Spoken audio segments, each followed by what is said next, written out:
ఎన్నికల నిర్వహణలో నోడల్ అధికారులు, రిటర్నింగ్ అధికారులు, సహాయ రిటర్నింగ్ అధికారుల పాత్ర కీలకమైనదని అధికారులు సమన్వయంగా పనిచేయాలని మెదక్ జిల్లా కలెక్టర్ రాహుల్ రాజ్ తెలిపారు.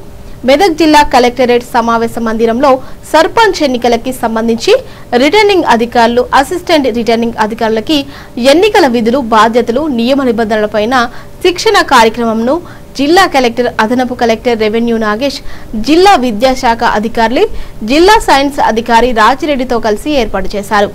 ఈ సందర్భంగా జిల్లా కలెక్టర్ రాహుల్ రాజ్ మాట్లాడుతూ ఎన్నికలకు సంబంధించిన నియమ నిబంధనలపైన సంపూర్ణ అవగాహన కలిగి ఉండాలని, ఎన్నికల విధులను అధికారులు పకడ్బందీగా నిర్వహించాలని తెలిపారు.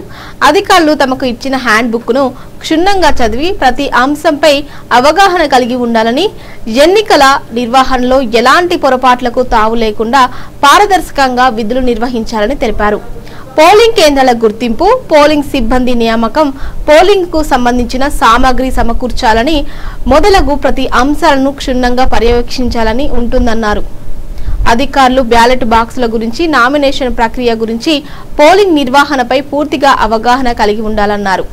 ఈ కార్యక్రమంలో జిల్లా అధికారులు పాల్గొన్నారు.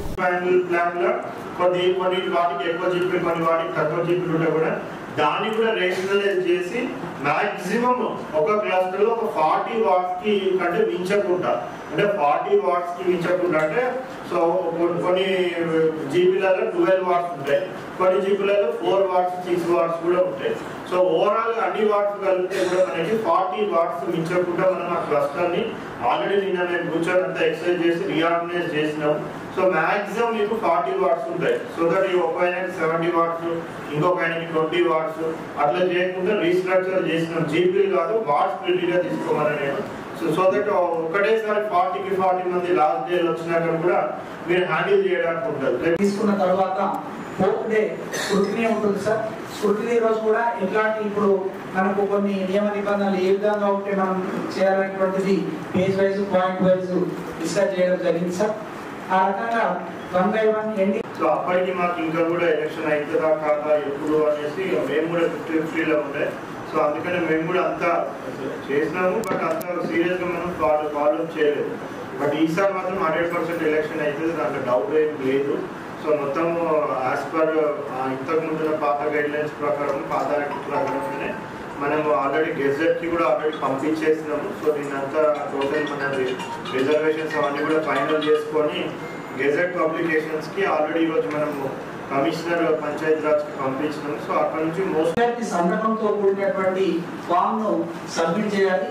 అప్పుడు మిగిలినటువంటి వాళ్ళు కంటెస్టింగ్ క్యాండిడేట్స్ అవుతారు సార్. కంటెస్టింగ్ క్యాండిడేట్స్ కూడా ఒక సపరేట్ ప్రొఫార్మా ఉంది. కంటెస్టింగ్ క్యాండిడేట్స్ ఫైనల్ చేసే ముందు ఆ అక్షరాల క్రమం తీసుకొని వారు సమయంతో రాస్తారా? ఇప్పుడు ఓన్లీ సర్పంచ్ ఎలక్షన్ మాత్రమే ఉంటుంది. బట్ మళ్ళీ ఒకసారి అంతా టోటల్ ఏవైతే మనం ట్రైనింగ్ ఇచ్చినామో మళ్ళీ ఒకసారి అందరు కూడా ఫ్రెషప్ కావాలనేసి మళ్ళీ అందరు కూడా ఫ్రెషప్ చేసుకోవడానికి అనేసి మనం ఈ ట్రైనింగ్ సెషన్ పెట్టడం జరిగింది. సో దయచేసి ఈసారి మాత్రం అందరు కొద్దిగా సీరియస్ గా తీసుకొని మనం అందరికి కూడా ఆ బుక్లెట్ కూడా ఇస్తా ఉన్నాము. సో ఆ బుక్లెట్ అంతా కూడా ఒకసారి చదవండి, 1-2 సార్లు చదవండి. ఎలక్షన్ ఎప్పుడైనా కూడా సో చాలా మంది మీరు ప్రీవియస్లీ ఎలక్షన్ కండక్ట్ చేస్తుంటారు. సో ఏమి మన assembly election, parliament election. So assembly election, parliament election మీరు కండక్ట్ చేస్తున్నారు as a presiding officer or as an assistant presiding officer or other polling officer, ఈ రోల్లో మీరు కండక్ట్ చేస్తుంటారు. బట్ ఇది ఏంటి అనేసి అంటే as a returning officer conduct చేయాలంటే ఇది కొద్దిగా డిఫరెంట్ గా ఉంటుంది. సో అందుకని సేమ్ అది చేసేస్తున్నాం కాబట్టి ఇది కూడా ఈజీగా చేసేయచ్చు, అది పెద్ద ఇది కాదు అనేసి దయచేసి ఎవరు కూడా అనుకోవద్దు.